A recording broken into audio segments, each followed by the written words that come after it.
This will be the longest leg in the history of the ocean race, the 50-year history of the ocean race. 35 to 40 days at sea.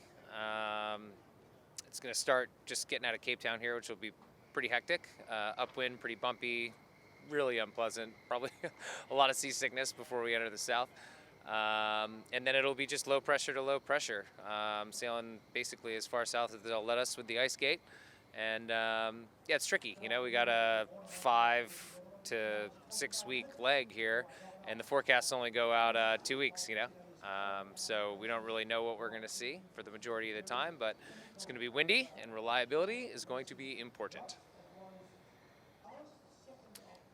I think on this leg more than any other leg, you can count on big conditions. Big wind, big waves, and getting to Cape Horn is the most important thing. I think everybody's going to be pushing, but everyone's also going to be aware of where that red line is, and there's still plenty of race course once you're around the corner. So I think just monitoring the health of your boat relative to the pace of your boat relative to the other boats is going to be key.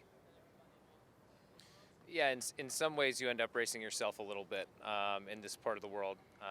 We do this race for the competition, obviously, but also for the adventure, and never is the adventure more omnipresent than it is in this leg. So that's something we certainly got to be aware of. This is a double point leg. Most people just assume that the finish is worth 2, but that's not actually how it works. There's a line of longitude that once we cross, we're awarded half the points for the leg. So exactly how that works, whether we route to that, whether we route to the finish, is it a race there, is it not? When we get there, is there a 50-knot low pressure prohibiting us from, so there's a lot of gamesmanship that goes into it, not only with the protecting of the yacht, but, the scoring. Leg 2 wasn't the most perfect leg, certainly for our team, for a couple reasons. We sailed quite well. We sailed fast. We made good decisions. In the end, the result doesn't reflect maybe how well we sailed relative to the group, but it's early in the race, and that part's easy. We keep sailing the way we have. I think we'll be just fine. But also, we had some delamination in our foils, and we've had to make a change. We're very lucky that we're able to make a change. I think if a lot of the other teams were in similar situations, it would be race over.